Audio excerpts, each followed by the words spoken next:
Vande Mataram MCD के चुनाव में हमारी जो प्रक्रिया है, हमारा जो ये पड़ाव है, ये पड़ाव इस समय पहुंचा है तिलक नगर जनकपुरी इलाके में है। मेरे साथ जसवंत सिंह साहब ये बैटरी रिक्शा चलाकर मेहनत करते हैं।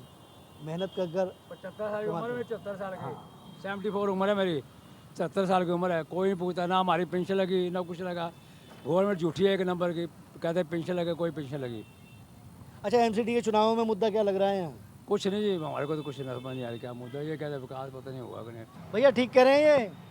नहीं जी, केजरीवाल ही जीतेगा, केजरीवाल का ही है। जीतने की बात नहीं कर रहा मैं तो पहले मुद्दे की तो बात कर लो। जीतने की बात तो अभी चुनाव की अधिसूचना जारी होगी उसके बाद। चुनाव में मुद्दा क्या लग रहा है यहाँ? किस आधार पर लोग वोट देंगे? आप किस आधार पर वोट करोगे? देखो जी, कामकाज अच्छा हुआ है। ये लोगों की साफ सफाई, ये रोड पे सफाई, शौचालय, ये वो काफ़ी सुविधा मिली है। कच्ची कॉलोनियाँ भी हैं। इनको सुविधा मिली है, हाँ जी, बिजली की सुविधा मिली इनको। मिली है, लोगों को सुविधा मिली है। वो लोगों को, बुजुर्गों को कोई पेंशन नहीं मिली, कोई कुछ नहीं मिला। केजरीवाल कहता पेंशन दूंगा, कोई पेंशन दी केजरीवाल आज तक कोई पेंशन दी। मेरे फादर की तो पेंशन आ रही है। इनको हमारे को तो मिली, मेरी 74 साल उम्र, मेरे को पेंशन मिली। फादर की तो पेंशन आ रही है हर महीने।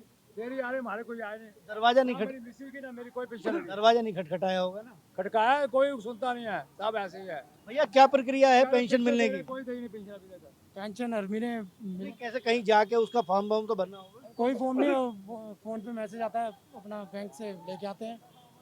हाँ जी। भैया देखो, ये तिलक नगर इलाका है। रितु 76 साल की उम्र में बैटरी रिक्शा से अपना देखो, मेहनत तो करनी पड़ती है आदमी को, जीने के लिए इतना आसान नहीं है ज़िंदगी को। तो चलिए चर्चा को और आगे बढ़ाते हैं और भी लोगों से जानने की कोशिश करते हैं किस तरह से एमसीडी के इलेक्शन को यहाँ पर ये देखते हैं और तमाम मुद्दे हैं। शुरुआत आप लोगों से करना चाहूँगी, एमसीडी के इलेक्शन को मैम आप कैसे देखते हैं? एमसीडी के इलेक्शंस बेसिकली जो भी क्या नाम है इम्प्रूव करेगा। जैसे अभी बीजेपी थी एमसीडी में, तो वो बेसिकली ज़्यादा क्या काम करते हैं, वो दूसरों पर डाल देते हैं। और कई लोग उनको पता नहीं है कि केजरीवाल ने बीजेपी एमसीडी में।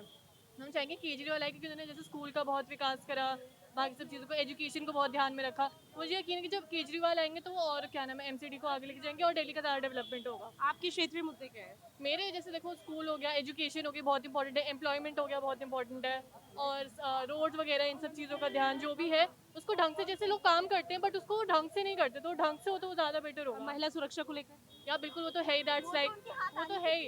वो तो उनके हाथ ही आनी चाहिए। जो महिला सुरक्षा ना, वो तो उनके अंडर ही आनी, किन के अंडर? केजरीवाल के अंडर। क्यों?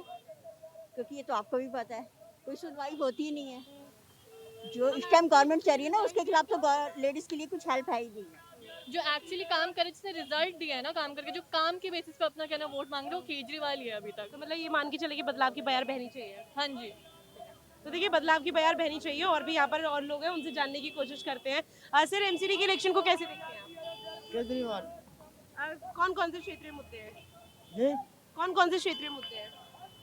और कोई मुद्दे नहीं है मैडम। हम तो गरीब बंदे, इतने साल से कुछ हमने चेंजिंग तो देखा नहीं। लेकिन क्या करते हैं आप? मैं हेल्प ही करता हूँ जी, क्या करते हैं? हेल्प ही करता हूँ बस पे। कुछ हेल्प मिली सरकार की तरफ से आपको, किसी भी सरकार की तरफ हाँ मिली है। से? किस तरह? ये मेरे पास कोई आईडी प्रूफ नहीं था, आधार कार्ड पैन कार्ड किसी ने बनवाया नहीं था, वो मेरा बनाया। लाइन में नहीं लगना पड़ता? नहीं, बिना लाइन में लगे सब कुछ हो गया? बिना लाइन में लगे तो, अगर लाइन में तो लगना पड़ा। कोई एक्स्ट्रा पैसा वैसा भी मांगा गया? नहीं। ठीक है, तो देखिए कई मुद्दे हैं जिनको लेकर यहाँ पर बात की जा रही है। अच्छा, दिल्ली में महिलाएं सुरक्षित है? ज़्यादा मतलब नहीं है बट है। अपने आप को सेफ फील करती हैं आप जहाँ रह रही है वहाँ के क्षेत्रीय मुद्दे क्या है? सड़क, नाली, पानी निकासी, ये सब हो रहे, सीवर की समस्या है? नहीं, मतलब पहले से काफ़ी चेंजेस आ रहे हैं। पहले से कितना? जैसे रोड वो ठीक हो रहे हैं, पानी आ रहा है और लाइट भी आ रही है, काफ़ी कुछ। आने वाले समय में किसकी सरकार आप देखती हैं? मोदी की। बिल्कुल। अब महिला यहाँ पर सुरक्षित है और भी ऐसे कई मुद्दों को यहाँ पर लेकर बात की जा रही है, लेकिन इस भी समझने की कोशिश ये करनी पड़ेगी कि मुद्दे जिस तरह से उठाए जा रहे हैं, लेकिन इन मुद्दों में महिला सुरक्षा महत्वपूर्ण है, क्योंकि आम आदमी पार्टी लगातार महिला किस तरह से सुरक्षित है इसको लेकर यहाँ पर दावे वादे कई तरह के कर रही है। साथ ही सड़क, नाली, पानी, बिजली निकासी, इस तरह की बातें भी यहाँ पर की जा रही है, लेकिन तमाम दावे वादों के बीच में राजनीतिक दल अलग अलग तरह की प्रतिक्रियाएं यहाँ पर देते हुए नजर आ रहे हैं। इस बीच क्या क्या और महत्वपूर्ण मुद्दे हो सकते हैं उसके बारे में भी जानने की कोशिश यहाँ पर करेंगे। और भी लोग हैं। मैम महिला सुरक्षा को लेकर क्या कुछ कहना? महिला सुरक्षा को लेकर ये कहना चाहूँगी कि आजकल कोई भी सेफ्टी नहीं है किसी भी उसको लेकर, लेडीज़ को लेकर हम कहीं जा नहीं सकते हैं, बाहर नहीं जा सकते। ये चाहिए कि हर किसी को ना मतलब कि अपने कम्युनिटी को ही कहूँगी, सोसाइटी को कहूँगी, उनको ही थोड़ा ठीक होना चाहिए, लेडीज़ की रिस्पेक्ट करनी चाहिए, उनको पहले अपना माइंड सेट करना चाहिए, तभी वो रिस्पेक्ट कर सकेंगे। अगर वो रिस्पेक्ट करेंगे ना शायद तभी कुछ हो सकता है आगे, नहीं तो ऐसे सोसाइटी का एक अहम जिम्मा यहाँ पर होता है, लेकिन इस बीच प्रशासनिक हमले को कैसे देखते हैं? पुलिस प्रशासन का जो कानून कुछ भी हो रहा है कि कुछ हो रहा है, अगर हमारी सोसाइटी के अंदर वो कोई एक्शन ही नहीं ले रहे स्ट्रांग उसके खिलाफ, जब तक वो एक्शन लेंगे नहीं तो ये सारी चीज़ें बंद नहीं हो सकती। इसका जिम्मेदार किसे मानती हैं आप? ऑब्वियसली हम सोसाइटी ही ऐसा कर रहे हैं, कहीं ना कहीं सोसाइटी का ही मेन रोल है कि वो अपनी सोसाइटी को कैसे आगे डेवलप करते हैं। ठीक है, तो बेसिकली इसमें मेन जो है वो सोसाइटी का ही रोल है। कानून व्यवस्था को किस तरह से देखते हैं? हम ये दे सकते हैं कि मतलब कहीं गलत हो रहा है या सही हो रहा है, कानून ही उसको गलत बना रही है। अगर कोई चीज़ सही भी होती है तब भी कानून ही उसको उस चीज़ के एक्शन आपका जो क्षेत्रीय पार्षद है उसके काम से आप संतुष्ट हैं? पता नहीं, अब कुछ भी सही नहीं चल रहा है। मैं तो यही कहूँगी सोसाइटी और गवर्नमेंट सबसे main role, important role government का है। वही एक्शन जब तक नहीं लेंगे तब तक कुछ नहीं हो सकता। गवर्नमेंट कौन सी, क्योंकि दिल्ली या केंद्र? दिल्ली में कहूँगी, केंद्र में क्या कहूँगी, पहले दिल्ली वालों को ही देखना चाहिए ना। जब तक वही नहीं सीधे रहेंगे तो केंद्र तक तो हम बाद में पहुँचेंगे, पहले दिल्ली को एक्शन लेना चाहिए। बदलाव की बयार बहनी चाहिए इस बार? ऑब्वियस बात है, बहनी चाहिए, हर बारी बहनी चाहिए। हर टाइम हम ये सोचते हैं पर कभी कुछ नहीं मिलता है इस चीज़। सर आप कैसे देखते हैं एमसीडी के लेकर? वही पॉसिबल कुछ भी नहीं है। सब ऐसा ही है, कुछ भी सरकार, किसी की सरकार आ जाए, बस कुछ टाइम की सरकार होती है, वो सिर्फ मतलब बातों, ये मान के चले कि वो चुनाव से पहले दावे वादे कर देते, चुनाव के बाद वो सब फर्जी है। वो ये सिर्फ हर राजनीतिक दल का हाल है। ये सबके साथ, पूरी सरकार के साथ है ये। क्षेत्रीय मुद्दे क्या है आप लोगों के? मतलब कोई भी जो सरकार आए अपनी बातों पे तो डिपेंड हो कम से कम। चुनाव से पहले सब कुछ अच्छा है, चुनाव के बाद सब कुछ बेकार है।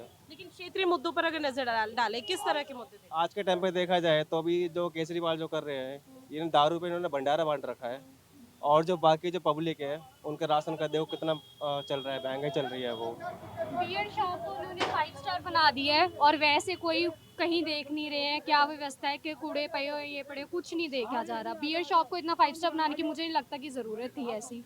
कोई केजरीवाल की तरफ से जिस तरह से हर चीज यहाँ फ्री की जा रही है, महिलाओं के लिए बस में फ्री, वो भी अच्छी चीज़ें हैं, वो कर रहे हैं, काफ़ी कुछ कर रहे हैं केजरीवाल, पर जो चीज़ों पर उनको ध्यान देना चाहिए थोड़ा उन चीज़ों पे भी वो दे ध्यान।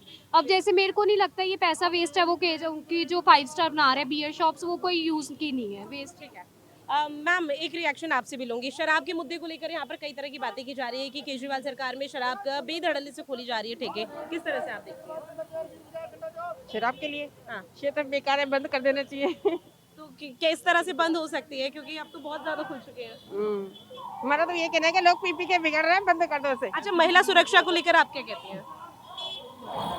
महिला सुरक्षा ठीक है। एमसीडी इलेक्शन के बारे में?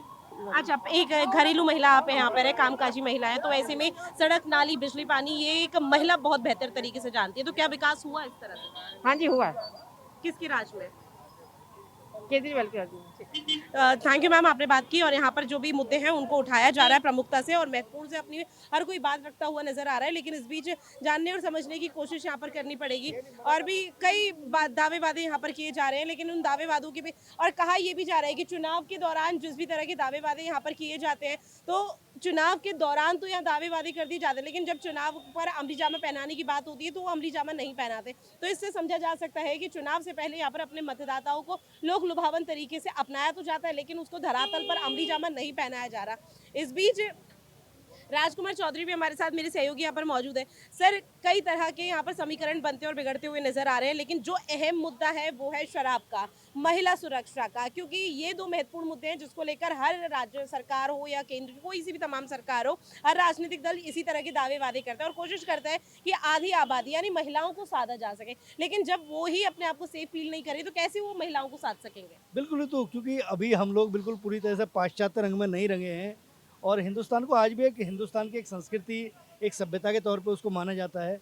और स्वाभाविक तौर पर जिस तरीके से दिल्ली सरकार के कुछ जो निर्णय हैं, जो चीज़ें निकल के आ रही हैं, जो लोग कह रहे हैं अपने हिसाब से, हालांकि शिक्षा के क्षेत्र में काम हुआ, स्वास्थ्य के क्षेत्र में काम हुआ, लेकिन कई बार क्या होता है कि राजनीति में एक गलतियाँ, किसी भी सरकार का एक फैसला कई बार उसको बहुत डाउनफॉल ले जाता है। लेकिन ये देखना बड़ा दिलचस्प होगा कि भाई वोटर कहाँ देते हैं, लेकिन ये जरूर है कि साइलेंट वोटर जो है वो कहीं ना कहीं एक तरह से नाराज नजर आ रहा है प्रदेश सरकार से। बिल्कुल साइलेंट वोटर है, लेकिन इस बीच एक और चीज आपसे समझना चाहते हैं कि तमाम वार्डों में हम गए, तमाम वार्डों में कई तरह के मुद्दे यहाँ पर उठते हुए नजर आए। क्या बदलाव की बहार इस बार बहेगी? ऋतु ये कहना तो अभी जल्दबाजी होगी, क्योंकि अभी तो इस एमसीडी का जो चुनाव है, बेसिकली अगर एमसीडी के चुनाव को हम लोग समझने का प्रयास करें, और जितना हम लोग समझ पाए हैं 50 से 60 वार्डों में जाके, कि इसमें कैंडिडेट का बहुत बड़ा योगदान होता है, क्योंकि 50 से 60 हज़ार के आसपास लगभग मतदाता होते हैं और वो क्षेत्र बहुत छोटा होता है, तो आदमी को व्यक्तिगत भी लोग जानते हैं। जिस तरीके से छोटा सा एक ग्राम प्रधान का, क्योंकि चुनाव जितना छोटा होता है उतना ही कई बार टफ होता है, तो इस चुनाव को बहुत आसान नहीं कहा जा सकता, लेकिन क्योंकि कैंडिडेट किस तरीके के आते हैं, वो जो कैंडिडेट होंगे उनकी क्या पृष्ठभूमि होगी, वो समाज के लिए कितने समर्पित रहे हैं, कोरोना काल के दौरान उन्होंने कितना काम किया है, ये भी बहुत मायना होगा। क्योंकि कल हम जब एक कार्यक्रम कर रहे थे, तो वहाँ एक महसूस हुई उन चीज़ों को कि कई लोगों ने चुनाव की जो प्रक्रिया थी वो अपनी बहुत पहले से शुरू की, और उस चुनाव की रणनीति के तहत उन्होंने कहीं ना कहीं कोरोना काल के दौरान जिस तरीके से काम किया वो उनके फेवर में होता हुआ बिल्कुल दिख रहा है। और इसमें बहुत ज़रूरी ये होगा कि जो कैंडिडेट होगा वो कौन है, वो कैंडिडेट कितना जनता के बीच में है, उसके बहुत मायने होगा। बिल्कुल, मतदाता के लिए विकास मैटर करता है, और अगर विकास यहाँ पर समय से ना हो पाए, क्योंकि 5 साल एक बहुत होता है कि कोई भी जो भी यहाँ पर विकास है या फिर जो मूलभूत सुविधा से वंचित लोग हैं उनको उस तरह के यहाँ पर लाभ दिला सके, लेकिन अगर वो विकास ना हो तो मतदाता का दिल वाकई में दुखता है, क्योंकि अपने मत का इस्तेमाल करने के लिए अगर वो घर से बाहर निकल रहा है, उसका अधिकार है, तो ये अधिकार राजनीतिक दलों का भी होता है कि वो अपने जो भी मतदाताओं ने यहाँ पे फैसले किए, जिस तरह से विश्वास जताया, उस विश्वास पर अमली जामा यहाँ पर धरातल पर पहनाते हुए नजर आए। अब आगे की क्या कुछ तस्वीरें हैं, क्या कुछ सिनेरियो सामने आएगा, वो देखना काफी महत्वपूर्ण होगा। फिलहाल के लिए हमारी खास पेशकश में इतना ही। आप बने रहिए नेटवर्क 10 के साथ। जय हिंद।